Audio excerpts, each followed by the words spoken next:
that this is totally a mix-up. And I said, then I was very kind, and I said, perhaps Alan Lindquist he was very old. I understand when David Jones met him, that he was senile or something like that, pre-senile, because he has really twisted it around. It's a lot of this. This is it's not the fact. And then the answer was, yeah, that might be, but he didn't have any errors about the technique. And then when I read this study from the Corpus Christi University in Texas, I also made and said that I'm in shock, because this has nothing to do with what was being said to singers in Sweden 100 years ago. But overall, this time giving yourself credibility or authority by talking about who you have studied with, and other people studied with that person, or that really doesn't say anything about anyone as a teacher. It's not in my book.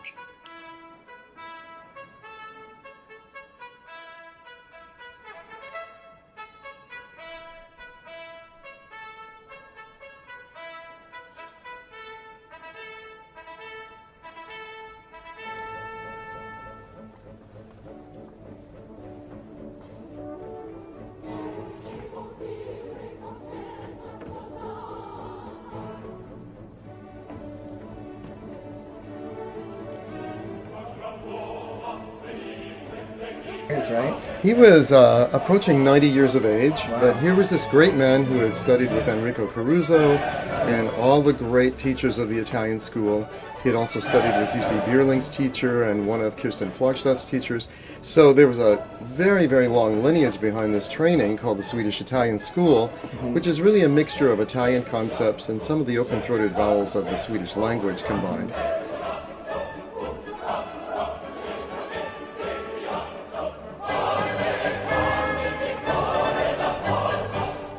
It's very interesting that a lot of the ideas that you're saying right now are in articles on the David Jones website. For instance, not developing this unhealthy relationship with the teacher, and not speaking badly about other teachers. It almost seems like a kind of projection to get ahead of the criticism. I don't know what it is. It's just it's talking with with a split tongue, so to speak. Yeah. From my point of view, I'm not so interested in teaching right now. I make my money performing on the stage, but I have a strong feeling that it's up to the singing community, the people who are consumers of the product, of the voice coaching and teaching, to make sure that what we're getting is what's on the label. If I say pass the salt and you give me sugar, that's not too helpful. No, I want to say one more thing about this with old school singing, and old world singing, and new world and new school singing. There are some people out on the net now that they put out examples with contemporary opera singers and old time opera singers, and everything was much better earlier. But they forget one thing. First of all, it's not true. Not everyone was good earlier either. I can imagine if more people were singing, even that we'd have more bad singers than ever. But you see, the thing is that in the time of Caruso, the only one who recorded was Caruso. Yes. The others didn't record at all. So if the others recorded, some would have been good and some would have been. But nowadays, anyone can make a recording and put it on the net, you see. But it's not only that. Caruso was a genius, but he wasn't different. First of all, he had a physiognomy that was different than other people. He could put an egg inside the mouth and close the mouth, and it didn't look. It looked because the hard palate was so high. Of course, he got a very dark resonance without artificially darkening the voice. He still had tenor chords, so to speak. He had a chest that was abnormal, little like Birgit Nilsson was also born. She looked like a male athlete, swimmer, and no throat, and the head was this big. It was this big, and then she had vocal cords short as the coloratura soprano, but a little thicker. She didn't have the normal dramatic soprano vocal chords. She had the high F above the high C. Most of them had, I pray to God for the high C almost already, you see, because there are much mezzo-ish voices. But that's not the point. Is that mostly they came into this middle of the stage and they stood there. They did either this or that or that, and they could control everything. I mean, nowadays to do exercise with a student and tell them to stand, have one foot in front of the other and stand like this. That's rubbish, because they can't stand like that when they sing. They have to train to do a breathing exercise in any almost impossible posture and still keep this functioning. And the singers nowadays, you know, you're a singer nowadays. It's not just the voice and the music making. You have to be able to act. And they've got 100% concentration up here. If everything can go just to make a correct sound, well, you probably will do less errors. But if you also have to, not only like they did in the more bel canto time, do a beautiful sound, but already when it comes to verismo, you have to paint with your sound. Yeah. Which is already much more difficult. So the character comes out reflects in the timbre, if it's happy or angry or dominant or submissive. But you also have to act physically in a totally other way. Then you don't have 100% concentration to concentrate only on this. You will do more errors during the performance than they did 100 years ago. Especially on the first night. Exactly. It become better and better but it takes more time to get it all together, because you have to do much more things. Yes. So they're really very unfair, I think. You know, putting out on the net someone tired and wobbling a little too much someday, or someone cracking on a high C someday, and when they compare it with the best take of someone did 70 years ago, the one they really got it right, the one time really got it right, and the rest were burned. They were burned, yes. Yes. This old world and old time and new time. I mean, and there are different ways, pedagogical ways to get to the same things. But there's also there's no old time technique. The technique of the Baroque technique wasn't the same as the bel canto technique, as the veristic technique. The thing is that after the Wagnerian and Verismo time, it hasn't changed that much in opera, because we haven't started to make the orchestra even bigger. They're the size they were at that time, and opera houses are the size they were at that time. So the way of being heard is around this way you made yourself heard at that time. The musical structures have changed, but we still stick to syllabic singing most of the time, even in modern contemporary music. There are different ways to roam, first of all, and then I don't know which old time singing school. The one of Garcia, the one of Dr. Bratt, the one of Lamperti. This is much more related to Lamperti than to Garcia, of course, because they are more contemporary in time.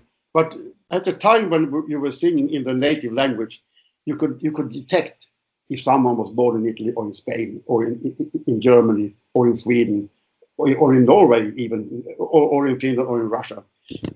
When it came to the phonetics, it was based on their own phonetics, not on the 5 Italian vowels, their own phonetics. And now more and more educating of singers is based on the 5 Italian vowels, so to speak. And people have started to sound more and more the same from everywhere, which is not altogether fun, I think. Would you agree that the old tradition was more or less doing whatever it takes right now to sound good with under the circumstances you actually are existing under? Yeah, quite a lot. And when it comes to this school that I'm talking about, first of all, they abandoned a lot of things from the old school. They also abandoned facial postures. Uti den som alltid ler man en dåres avbild ser. In the face of the one that always smiles, you only see the fool. So they abandoned the smiling position. No lifting here, no smiling position, no sucking into the cheeks, or anything making faces. The instrument was not built from outside in, from inside out, because also your face had to show the expression of what you did. So they never talked about those things. They did more or less what I did from the beginning, and then you connect it to, I'm happy now. Oh, I'm so sad. But you see, it partly changes but it doesn't change the basic functions. The basic functions sounds the same, but since the face changed a little, they called it the color apparatus. That made what the character come alive, and then you can't have a smile if you're singing something sad, or having a mouth of that if you're happy. But it shouldn't. What you did in this shouldn't change what you basically did inside. But what you did inside, the mood you were in, your thought, should mirror here, and that partly changed the timbre, but without changing the basic functions, so to speak. And these great names that you bring up, the theme that seems to unite them is that at some point they say no and they go their own way. For people who understand German, everyone who understands German should look at it. You find it on YouTube. A program series. It was called Da Capo. August Everding, he was the boss of the Munich Opera. Interviews old singers. It's done in the 80s. And there are some interesting programs. One with Hans Hotter is very interesting, and one with Astrid Varna is very, very interesting, and one with Martha Möll is very, very interesting, and one with the first baritone who sang Italian repertoire on the Met, the first German who did in the beginning of the 50s, Josef Metternich. He was a great singer, and he was also a very successful singing teacher. Became later very successful singing teacher. And then he talks about a lot for some time about education, and then he says, "Well, at least 70% of the success is up to the talent of the student." And then he says something even better. And I have also learned a lot from my students.